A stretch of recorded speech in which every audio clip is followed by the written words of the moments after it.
I used to think I was pretty good at reading people, especially the people I loved. Especially Haley. We'd been together for 6 years, married for 4. Long enough to memorize the little things like the way she stirred her coffee counterclockwise when she was deep in thought or how her left eye twitched just slightly when she was lying. But that weekend I missed it. Or maybe, deep down, I didn't want to see it. The plan was simple. I'd head up to Boulder to help my brother Mike fix up his half-sunken dreamboat, an old 30-footer he got for a bargain and swore he'd have floating again before summer hit. It was going to be one of those guy weekends. Grease-stained hands, cheap beer, and enough curse words to scare the fish away. Haley, on the other hand, had what she called a standard client presentation in Austin. Her architecture firm had picked up some big municipal contract, city development, transit, green spaces, something like that. She made it sound dry as hell, like a public zoning meeting no one actually wants to sit through. You'd hate it, she said that Thursday night, curled up on the couch beside me, barefoot, wine glass dangling loosely from her fingers. Try me, I teased, nudging her knee with mine. She laughed, but there was something about the way her eyes didn't quite meet mine that stuck with me. Seriously, babe. It's all board members and spreadsheets. No plus ones. Not even spouses. I didn't push. I trusted her. Or maybe I just wanted to. Still, something felt off. The next morning, I noticed she'd scheduled a hair appointment at that boutique salon downtown, the one she usually reserved for birthdays or interviews. I figured it was a confidence thing. New clients, maybe? Big city. Wanting to make a good impression. Fair enough. But then came the shopping bags. She came home with a slim black garment bag, smiling like she'd just bought a secret. I asked what she found and she shrugged it off. Just a dress. Something sharp. Gotta look the part. It was only later when she tried it on behind the bedroom door that I realized something was off. The fabric shimmered under the light. Charcoal gray, tight, elegant. Not something you wear to pitch parking structures and park benches. Is this for the meeting? I asked. She hesitated just a beat too long. Yep. They say presentation matters. Friday morning, she left early. Earlier than usual. No coffee, no breakfast, just a kiss on the cheek and the scent of her perfume, one I hadn't smelled on her before. Spicier than her usual floral stuff. New. You sure you don't want to come? She asked, her hand lingering on the doorknob. You already said it's just a meeting, I replied. She smiled, small and almost sad, and walked out the door. I stared at the space where she'd just been. Something inside me stirred. That twitch in her left eye, I hadn't seen it, but I'd felt it. The way she smiled without warmth, the careful way she packed, the faint smell of nerves in her perfume. Still, I shook it off. Maybe she was just stressed. Big weekend for both of us. I loaded up my truck with tools, snacks, and an extra flannel shirt in case Boulder turned cold. I called Mike, told him I'd be there by noon, and hit the road. The truth is, I spent most of the drive trying to talk myself out of feeling weird about Haley. I listed all the reasons her behavior made sense. She was just being professional. The dress was to impress investors. The perfume was a sample. I even laughed at myself for being suspicious. After all, what kind of guy doubts his wife for getting dressed up for work? But that uneasy feeling stuck with me. By Saturday, we'd gotten the engine mounts aligned and half the interior stripped. Mike was blasting classic rock from a speaker docked in the hull while I wiped years of grime off rusted bolts. It should have been one of those weekends I remembered for how simple it was. Then came the game. Mike and I always caught the weekend soccer matches at the dugout, a little sports bar tucked between an auto shop and a laundromat. It's not fancy, wood-paneled walls, neon beer signs, and waitresses who call you honey without looking up, but the TVs are big and the nachos don't *CK. We were watching the Austin United game. I didn't even put it together at first. I wasn't thinking about Haley being in Austin. It was just background noise, commentary, *TS on goal, crowd chants. Then the screen panned across the crowd during a break in play. And I saw her. I swear my heart skipped a beat. She was wearing the dress, the charcoal gray one. The one she said was for her client presentation. Only she wasn't in a boardroom. She was in a stadium box suite, a drink in her hand, laughing with someone. Not someone from work. Not a client. A man. Tall. Broad-shouldered. Clean-cut, well-dressed. Confident. I saw her lean in toward him, her hand resting lightly on his forearm. He whispered something in her ear and she laughed, really laughed, the kind of laugh I hadn't seen from her in months. My stomach dropped. I blinked. Thought maybe I was seeing it wrong. But there was no mistaking it. Her hair. Her smile. That damn dress. Mike noticed I'd gone pale. You good? He asked, nudging my elbow. I didn't answer. I just stared at the screen until the camera cut away. The bartender came by to clear our plates, and I asked him what network the game was airing on. He pointed up at the screen, local Austin affiliate. Then it hit me. She wasn't just in Austin. She was at a soccer match. In a suite. With someone she hadn't mentioned. And this wasn't part of any meeting. Suddenly, the drive to Boulder, the boat, the bar, it all felt hollow. I reached for my phone. Opened our shared calendar. She'd marked today as client on-site review 10 to 5. I stared at those words. And I started to feel cold. I didn't tell Mike what I saw. What could I have said? Hey, I think I just saw my wife on TV sitting in a VIP box at a soccer game 900 miles away from where she said she'd be, laughing with some guy I've never met? Even saying it in my head felt insane. So I said nothing. But I didn't watch the rest of the game. I couldn't. I just sat there, staring into the condensation dripping down the side of my beer bottle, trying to convince myself that I hadn't seen what I'd just seen. That maybe it was a lookalike. That maybe she got tickets last minute with coworkers. Maybe. But that seed of doubt? Once it's planted, it grows fast. That night, back at Mike's place, I couldn't sleep. I stared at the ceiling fan spinning above the pull-out couch, listening to the soft whir of blades and the occasional creak of old wood settling. My mind was reeling. I started thinking back, not just to that day, but to all the small moments that had piled up over the last few months. The weird phone behavior. The sudden new interests. The things I'd explained away at the time but now couldn't stop replaying. Like her wedding ring. She used to wear it like it was part of her skin. She never took it off, not even when we went camping or when she was elbow-deep in a remodel. But about 2 months ago, she stopped wearing it regularly. Said the metal irritated her finger, that she was getting some kind of rash. I didn't question it. I trusted her. But now? That rash felt like a story, not a symptom. And then there were the photos. Or, more accurately, the lack of them. Haley was always a social media kind of woman. Not the oversharing kind, but the curated kind. Aesthetic lattes. Clean desk sh*ts. Golden hour selfies on the patio. She'd post pictures of us all the time. At concerts. On hikes. Anniversary dinners. But lately, I'd noticed our pictures had vanished. Slowly, almost imperceptibly, like erosion. The posts were archived. Our anniversary last month? No post. Not even a story. Instead, that day she posted a picture of a ceramic mug on a wood-grain table with the caption, "Slow mornings, strong coffee." It stung. And then there was that call. A few weeks ago, I'd picked up her phone by mistake. Same case as mine, same model. It lit up with a notification from Vital Studio. I remember it because the name stuck out, sounded like a yoga place or maybe a skincare clinic. I teased her about it and she laughed it off, saying it was some brand her firm was designing signage for. Nothing exciting, she said. But that name. I googled it now, lying there in the dark. Vital Studio was a photography and wellness brand based in Santa Fe.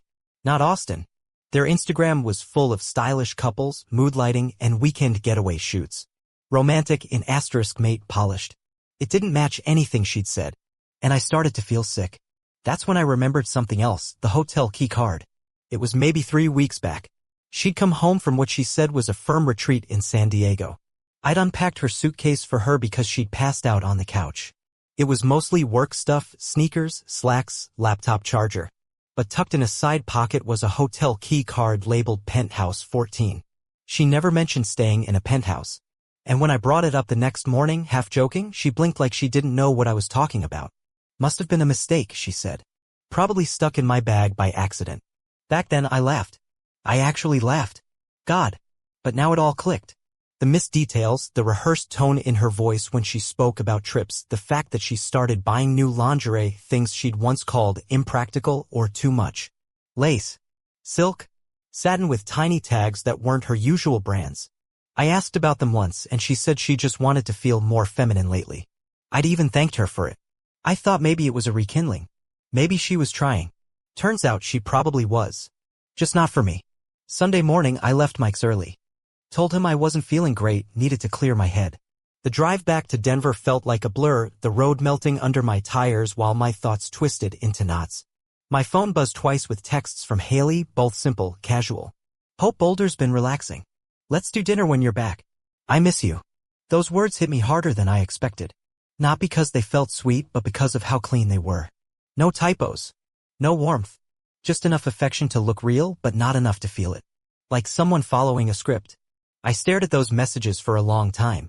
And then I opened the shared tablet we kept in the house. Just a hunch. We hadn't used it in months, but it still synced to her email. I didn't go looking for anything specific. I just needed to know if my gut was lying to me. But it wasn't. In the inbox were hotel confirmations, car rental bookings, all from the past 2 months. She had reserved a weekend suite in Santa Fe under her name, paid from our joint account. The emails didn't mention me once. And then I saw the note in the reservation. Special request, rose petals on the bed, please. Arrival before 6 p.m. From N to H. From N. There it was. Just a single initial. But it felt like someone had carved it into my ribs. I didn't know who N was. Not yet. But I knew what he was. I closed the tablet. Sat there in the dim kitchen light, listening to the fridge hum. My throat was dry, my hands were cold, but for the first time in days I wasn't confused. I knew what I had to do. I wasn't going to scream. I wasn't going to break things. I wasn't even going to confront her yet. But this wasn't suspicion anymore. This was confirmation. And the weight of it settled heavy in my chest. I told myself I wasn't going to jump to conclusions. That maybe somehow the Santa Fe trip was work-related. That N was an assistant, a project partner, a typo. That the man I saw her with at the game was a client or a coworker or hell, even her boss. Maybe she just didn't mention the soccer match because it was last minute. Maybe it wasn't planned. But those excuses fell apart faster than I could invent them. That Monday, I was supposed to meet with a vendor out in Lakewood. I canceled it. My body showed up for work, but my brain was somewhere else entirely. I kept replaying that broadcast, the way Haley had leaned into that man's side, how comfortable she looked. Relaxed. Happy. Like she belonged there. And not with me. I started going through our shared bank account in more detail. The Santa Fe suite was only the beginning. There were dinners at restaurants I didn't recognize, out-of-town places that weren't near any of her work trips. A boutique wine shop in Taos. A reservation at something called Casa de Luna, which turned out to be a wellness resort for couples. Couples. Each receipt was another gut punch. Another lie told in silence. Another smile she'd given me while slipping away. She came home Monday night like nothing had happened. Still glowing from her client trip. She talked about how productive the meetings were, how she nailed a pitch for a new civic center. Her eyes sparkled and she sat across from me eating leftover curry like nothing was burning down between us. I studied her while she talked. Her gestures. Her tone. The way she avoided looking at my face for too long. That night, while she was in the shower, I opened her laptop again. It was still logged into her firm's Slack, and I clicked into her messages. There wasn't much. She'd been careful, cleared out most of her DMs. But one thread remained. The most recent was from 3 days ago. Just a single message. Still thinking about Saturday. Counting the days? N. No response from Haley. But none was needed. I didn't sleep that night. I just lay there, staring at the ceiling, listening to her breath rise and fall beside me like it always had.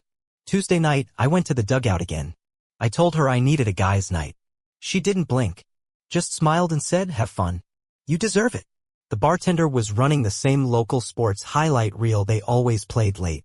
Clips of high school basketball, minor league baseball, and then there it was again. The Austin United feature.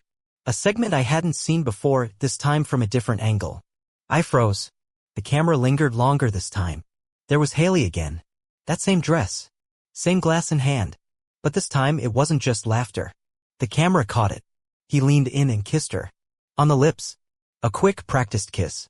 Not the awkward kind. Not a first-time mistake. It was the kind you give someone you're used to kissing. Haley smiled afterward. Said something into his ear, then leaned into his shoulder. It wasn't grainy. It wasn't unclear. It was her. It was real. I just sat there. Couldn't move. Couldn't breathe. I didn't finish my drink. I went home before the segment ended. My hands were shaking as I unlocked the front door. The house was dark. She had gone to bed already, probably thinking I was still at the bar. I stood in the hallway staring at the closed bedroom door. On the other side of that door was a person I didn't recognize anymore. Someone who could come home from kissing another man and still ask me if I wanted dessert. Later that night, I checked the tablet again. There were emails I hadn't seen before, probably from her personal account syncing without her realizing it. And this time, the subject line didn't bother hiding a thing. Santa Fe was magic. Until next time. N. There was an attachment. A picture. The two of them. In bathrobes. On a balcony with a view of the desert behind them. She was smiling. The same smile she used to give me on our early road trips. The one that used to mean something. This time I didn't cry. I just stared at the image until it blurred. I waited until the next morning to say anything. She was making coffee, humming something under her breath. She didn't notice me at first. "Where's N?" I asked quietly. She stopped. "Excuse me." Her voice was too sharp. Defensive. "You heard me." She turned, cup still in her hand. "What are you talking about?"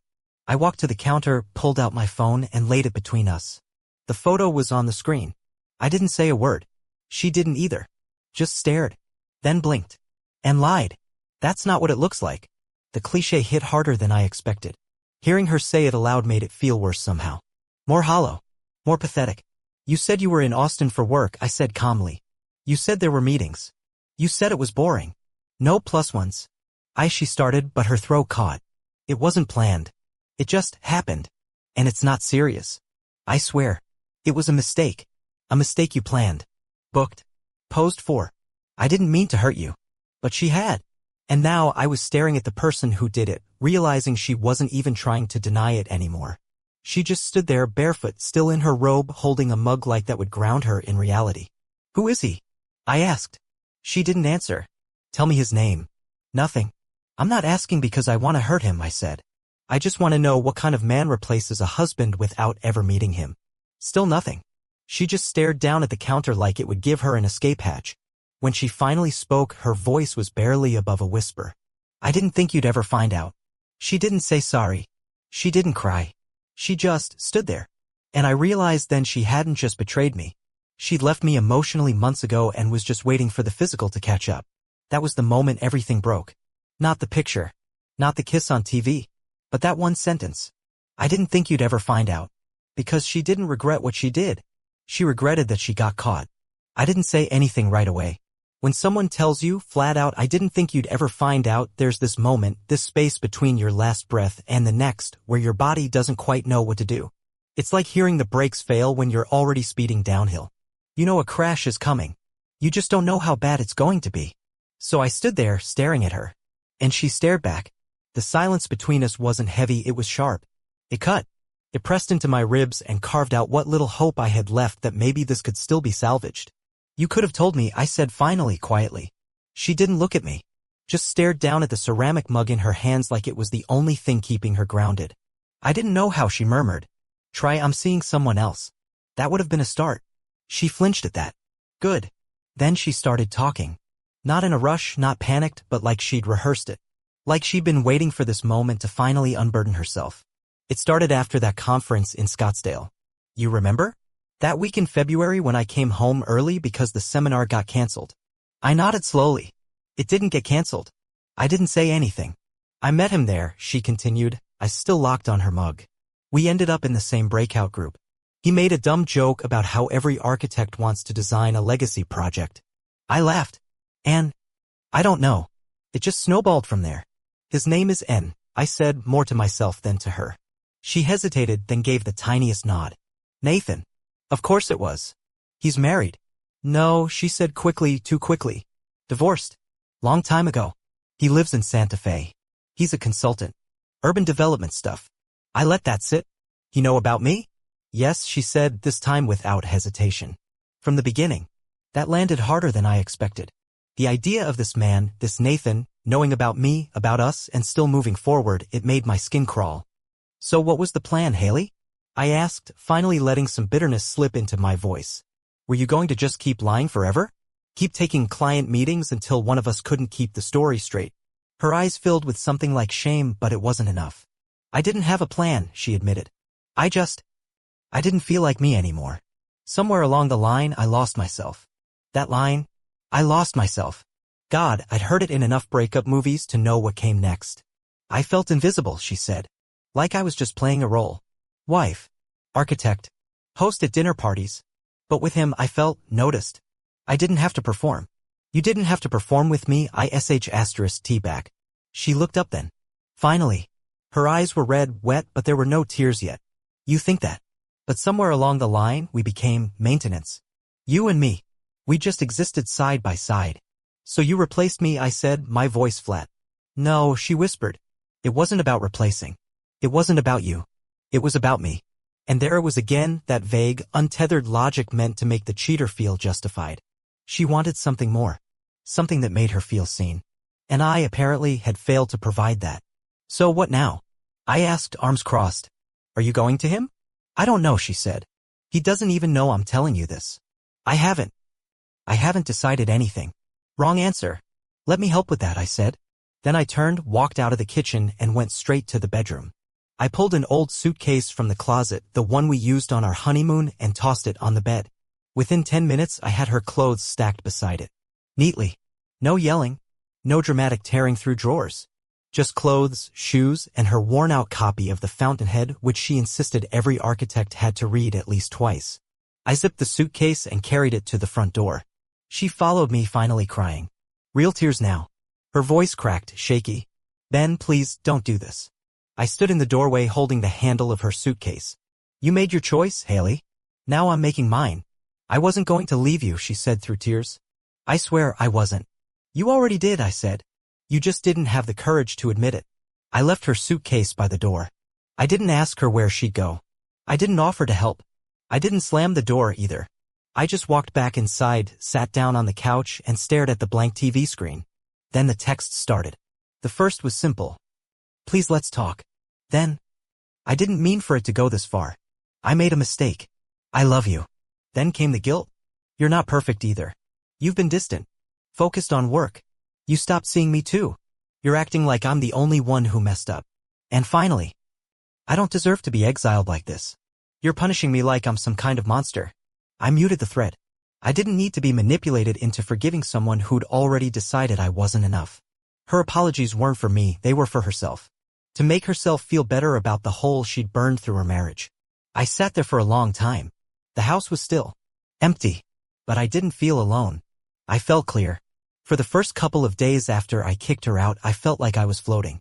Not peacefully, more like I was drifting through fog, not sure where land was anymore. I didn't cry. I didn't scream or break anything. I just existed. It was strange. The house was quiet in a way that made everything louder, the hum of the refrigerator, the creak in the floorboards upstairs, even the faint buzz of the thermostat kicking on. Haley hadn't come back. Not physically, at least. Her suitcase stayed untouched by the door, just where I left it. But her presence still lingered in the house. Her scent clung to the pillows. Her coffee mug was still on the drying rack. A cardigan was draped over the back of the dining room chair. I thought I would feel empowered. Like standing up for myself would come with some dramatic sense of freedom. But all I felt was the silence. The kind that makes you question whether you overreacted. Whether, somehow, the betrayal wasn't as deep as it felt. That's when Zach called. Zach's one of those friends who drifts in and out of your life depending on how busy you both are. We were in college together. He's one of the few people who knew Haley before she had business cards and an assistant. He's also one of the only people who never fell for the whole perfect couple image we projected. Hey man, he said. You got a minute? I could tell from his tone that this wasn't a casual check-in. There was weight behind it. Yeah. What's up? I've been sitting with this for a few days, he said. And after everything that's gone down. I feel like you need to know. I sat up straighter. Need to know what? He hesitated, then let out a slow breath. I overheard something. A few weeks ago at Haley's firm seminar. They were doing that mixer thing at the W Hotel downtown. I was there for a buddy's bachelor party. We crossed paths, sort of. She didn't see me. I didn't say anything. I just listened. She was at the bar with one of the other women from the firm. I was close enough to hear. Not eavesdropping on purpose, but you know how it is when people are drunk and loud. Zach. She said she felt suffocated, Ben. Her words. Said she didn't know who she was anymore and that she was finally starting over. She talked about someone named Nathan, said he helped her remember what it felt like to be alive. There it was. The name again. Nathan. She also said she was trying to figure out when to leave you. But she wasn't sure if she should do it before or after a project deadline she had coming up. The way he said it calmly, factually, somehow made it worse. Like he was confirming a diagnosis I hadn't wanted to believe. Why didn't you tell me sooner? I asked, my voice tighter than I intended. Because I didn't want to be that guy, Zach said. The one who stirs the pot. But then when I heard you guys split, I knew it wasn't just some random fight. I figured, better late than never. I thanked him. Hung up. And sat there on the edge of the couch, elbows on knees, just breathing. What hit me wasn't the fact that she had planned it. That she had emotionally checked out long before I caught her. I think I already knew that.